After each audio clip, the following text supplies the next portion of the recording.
ठीक है, तो आप लोगों के लिए ना मैं काफ़ी दिन से सोचा था कि हिस्ट्री टेकिंग का क्लास हो, लेकिन सब लोग एक साथ आ नहीं पाता है तो मिस हो जाता है। तो हिस्ट्री टेकिंग ज़रूरी क्यों है? एक छोटी सी बात कि वही मतलब मैं हमेशा आपको बोलता हूँ ना, हिस्ट्री आप सुनाओ, हिस्ट्री अच्छे से सुनाओ, बिना हिस्ट्री के हम लोग मैनेज नहीं कर पाते पेशेंट को। क्यों ज़रूरी है हिस्ट्री टेकिंग? आपके हिसाब से क्या है? ज़रूरत है नहीं? होता है ज़रूरत? क्यों ज़रूरत होता है? डायग्नोसिस बनाने के लिए, एग्जैक्टली। किसी भी चीज़ का ना जब तक हम लोग हिस्ट्री नहीं लेंगे ना तो उसका डायग्नोसिस तक ही नहीं पहुंच सकते हैं। मैनेजमेंट तो डायग्नोसिस के बाद बनेगा। आप जब डायग्नोसिस ही नहीं बना पाओगे तो ट्रीटमेंट कहाँ से होगा? नहीं हो पाएगा ट्रीटमेंट। तो हिस्ट्री टेकिंग में इंपॉर्टेंट चीज़ें क्या है, ये सबसे इंपॉर्टेंट है। ठीक है, तो अक्सर मतलब लोगों को कई बार ये भी लगता है कि मैं ज़्यादा पूछता हूँ, क्यों इतना ज़्यादा पूछते हूँ। ठीक है, चलो हम लोग स्टार्ट करते हैं। ठीक है, कि मैं बोलता हूँ कि history taking should start from the name of the patient. क्यों? पेशेंट का नाम क्यों ज़रूरी है?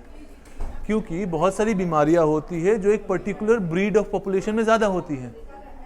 ठीक है, तो वो देखने के लिए पेशेंट का नाम ज़रूरी है। कंजेनिटल एब्नॉर्मलिटीज़ किसी एक पर्टिकुलर एथनिक ग्रुप में ज़्यादा है, किसी एक एथनिक ग्रुप में वो कम है, तो इसलिए पेशेंट का नाम ज़रूरी है। दूसरा, सेक्स, कि पेशेंट का मेल है या फीमेल है। अगेन बहुत सारा ये वो भी ज़रूरत होता है कि फीमेल में कोई चीज़ बीमारी का ज़्यादा प्रीपॉन्डरेंस है, मेल्स में ज़्यादा प्रीपॉन्डरेंस है। एज, एक पेशेंट को अगर सिंपल फीवर आ रहा है, 70 साल का है, तो मेरा दिमाग कहीं और जाएगा। 30 साल का है तो कुछ और सोचना है कि चलो डेंगू हो सकता है, टाइफाइड हो सकता है, मलेरिया हो सकता है 30 साल की उम्र में। अगर 60 ईयर्स 70 ईयर्स के एज में है तो इट में भी some benign tumour, may be some malignant tumour, बहुत सारे क्या हो सकते हैं। तो पेशेंट का नाम पूछना है, पेशेंट का एज पूछना है, पेशेंट का सेक्स बोलना है। तो जब भी आप हिस्ट्री बोलो ना तो ये तीन चीज़ बहुत आना चाहिए। और एक इंपॉर्टेंट चीज़ क्या होती है ना कि रेस्पेक्ट। किसी भी प्रोफेशन में ना आपका अपने कलीग के लिए रेस्पेक्ट नहीं है तो वो अच्छा फील नहीं करेगा। इसीलिए पेशेंट अगर मेरे पास बैठा हुआ है तो उसको रेस्पेक्ट करना। इसीलिए क्या होता है, वी यूज प्रीफिक्सेस। प्रीफिक्स का क्या मतलब होता है? Mister so and so, 72 year old mister XYZ presented with this complaints. तो आपको वो प्रीफिक्स ऐड करना है कि मिस्टर, मिसेस, मिस, जो भी आपको प्रीफिक्स ऐड करना है। आपको अगर मैं बोलूँगा कि अच्छा ठीक है, आपके नाम से बुलाऊंगा कि तू ये कर ले, डजंट लुक वेरी गुड ना। अगर मैं बोलूँ कि ठीक है डॉक्टर दीपाली आप ये काम कर लो, तो डेट लुक्स मोर स्टैंडर्ड। ठीक है, डेट लुक्स मोर सोफिस्टिकेटेड। तो इसीलिए आप लोगों को पेशेंट की हिस्ट्री टेकिंग में पेशेंट का नाम बोलना है, पेशेंट का सेक्स बोलना है, एज बोलना है, पेशेंट का क्या चीफ कंप्लेंट्स हैं, ये इंपॉर्टेंट है। ठीक है, ठीक है, पेशेंट का चीफ कंप्लेंट्स क्या है ये बहुत इंपॉर्टेंट है कि उसका चीफ कंप्लेंट्स में क्या प्रेजेंट कर रहा है। और chief complaints must always be in chronological order. ये नहीं कि patient presented with cough, fever and shortness of breath, गलत है।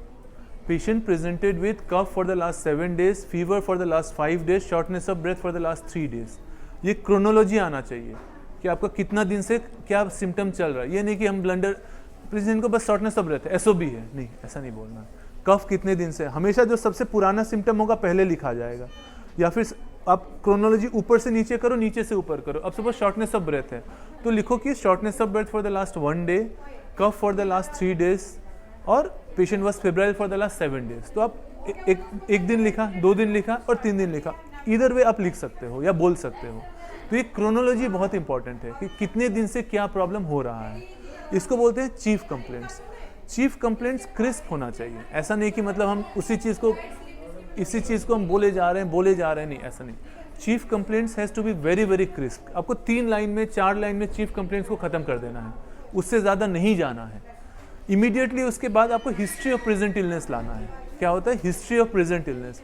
अगर ये कफ है तो कफ का कैरेक्टर क्या था, ये आप हिस्ट्री ऑफ प्रेजेंट इलनेस में बताओगे कि ठीक है अगर किसी को कफ है तो आप ये बोलोगे कि the patient was having cough which was productive of sputum, the sputum was yellowish in colour, moderate in amount. एक बन रहा है, कुछ सीन आपको क्लियर हो रहा है कि कफ अगर है तो प्रोडक्टिव ऑफ स्पूटम है या non productive of, dry cough भी हो सकता है।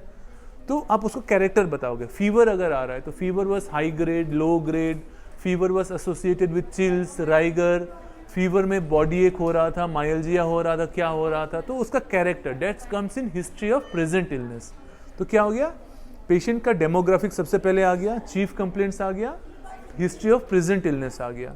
उसके बाद क्या आएगा, मेडिकल हिस्ट्री। मेडिकल हिस्ट्री में पेशेंट को डायबिटीज़ है, हाइपरटेंशन है, गाउट है, पेशेंट को कोई पुराना मेलिग्नेंसी है, कोई पुराना COPD है, कोई भी हार्ट की problem, neurological history of CVA है, कोई भी प्रॉब्लम हो सकती है, तो उसको बोलते हैं मेडिकल हिस्ट्री। उसके बाद क्या पूछना है, पेशेंट का सर्जिकल हिस्ट्री। सर्जिकल हिस्ट्री में क्या पूछना है, आपका कभी ऑपरेशन हुआ है, कुछ कोई किसी के लिए आप सर्जन से आप मिले हो, पेट का ऑपरेशन हुआ है, कुछ भी हुआ होगा, उसको बोलते हैं सर्जिकल हिस्ट्री। उसके बाद इंपॉर्टेंट होता है फैमिली हिस्ट्री। किसी diabetes and hypertension mostly familial run करता है, तो अगर फादर को डायबिटीज़ है तो उसके बेटे को अगर 40 साल हो गया, 50 साल हो गया, तो डायबिटीज़ का रिस्क ज़्यादा। मैं नहीं बोलूँगा सबको होगा, कुछ ज़्यादा लोगों को होगा। तो family history, father had history of diabetes, father had history of hypertension, father had history of MI। Family history में MI का भी हिस्ट्री बहुत इंपॉर्टेंट है, क्योंकि कार्डियक में आपको फादर को अगर होता है तो सन का होने का चांसेस 70% और बढ़ जाता है। ठीक है, तो आपको ये भी पूछना है कि कोई फैमिली में कोई कार्डियक हिस्ट्री है, तो इसे फैमिली हिस्ट्री में आ जाएगा। उसके बाद क्या पूछना है, न्यूट्रिशनल हिस्ट्री, डाइट कैसा है आपका, आप वेजिटेरियन हो, नॉन वेजिटेरियन हो, उससे ही बहुत फ़र्क पड़ता है। नॉन वेजिटेरियन में अलग रिस्क फैक्टर आ जाते हैं, तो डाइट के बारे में पूछना है। और क्या पूछना है, पेशेंट का ब्लडर एंड बावल हैबिट, पेशाब आपको कितनी बार जाते हो दिन में, आपका बावल मोशन कैसा होता है, ठीक होता है, ये भी हिस्ट्री का एक बहुत इंपॉर्टेंट पार्ट है। जब ये सारा हिस्ट्री आप ले लोगे, जो मैंने क्रोनोलॉजी में आपको बताया, उसके बाद पेशेंट को एग्जामिनेशन करना होता है। जब भी आप पेशेंट आए आपके पास ना, चाहे वो OPD में आए, चाहे आपके ICU में आए, चाहे वार्ड में आए, तो ये हिस्ट्री तो लेना ही लेना है, जो मैंने आपको बताया। फिर आपको देखना है कि पेशेंट का एग्जामिनेशन, पिकल पता है क्या होता है, पिकल PICLE। जनरल एग्जामिनेशन में सबसे पहले आपको पिकल देखना है, पैलर, इक्टेरस, क्लबिंग, इडिमा, इतना आपने देख लो। पिकल देखने के बाद बेसिक वाइटल्स चेक करो, पल्स रेट कितना है, BP कितना है, सैचुरेशन कितना है, पेरिफेरीज कैसा है, हॉट है, कोल्ड है, जॉन्डिस है कि नहीं, ये सब आप जनरल एग्जामिनेशन में आप कंप्लीट कर लो। उसके बाद आ जाओ सिस्टमिक एग्जामिनेशन। सिस्टमिक एग्जामिनेशन हमेशा कोई भी पेशेंट को आप देखो ना, हेड टू टो देखो, ऐसे आपको याद रखने की जरूरत नहीं, ऑटोमेटिक आपको याद रहेगा। Head to toe, head to toe में सबसे ऊपर क्या आता है, क्या है यहाँ, क्या है, CNS। CNS में क्या देखोगे, पेशेंट का GCS देख लोगे, पेशेंट का रिफ्लेक्सेस देख लोगे, superficial reflexes, deep tendon reflexes check कर लोगे, पेशेंट का orientation to time place and person देख लोगे, पेशेंट का कोई भी सिस्टम जब हम देखते हैं ना, उसको 4 पॉइंट में देखते हैं, अगर आप लोगों को ध्यान होगा, इंस्पेक्शन, पाल्पेशन, परकशन और ऑस्कल्टेशन। तो जब आप CNS देखोगे तो उसका भी इंस्पेक्शन देखना है। अब कोई पेशेंट ट्रॉमा का है तो उसका चोट लगा है कि नहीं वो देखना है, ठीक है, तो वैसे करके आपको इंस्पेक्शन देखना है। अब CNS में पाल्पेशन परकशन कब होगा, जब यहाँ ट्रॉमा होगा, फेशियल ट्रॉमा होगा, तो आपको पाल्पेट करके देखना है, मैक्सिलरी फ्रैक्चर तो नहीं है, मैंडिबुलर फ्रैक्चर तो नहीं है, सर्वाइकल कोड का फ्रैक्चर तो नहीं है, ये सब देखना है। तो क्या देखेंगे, inspection, palpation, percussion and auscultation, ये 4 हेडिंग में आप किसी भी पेशेंट का क्या कहते हैं देखोगे कि वो पेशेंट का फाइंडिंग कैसा है।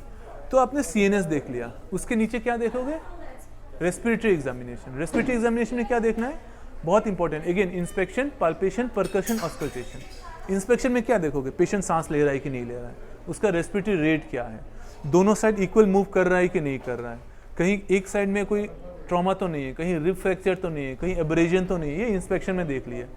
पाल्पेशन में क्या देखोगे, पेशेंट को पाल्पेट करके देखोगे वो ठंडा है, गर्म है, उसका क्या कहते हैं दोनों साइड का मूवमेंट इक्वल हो रहा है कि नहीं हो रहा है, ये पाल्पेशन में देख लिए। परकशन में क्या देखो, डलनेस देखोगे या टिम्पेनेटिक नोट, पेशेंट को न्यूमोथोरैक्स है, टिम्पेनेटिक नोट आएगा, डलनेस है, प्लूरल एफ्यूजन होगा, ठीक है।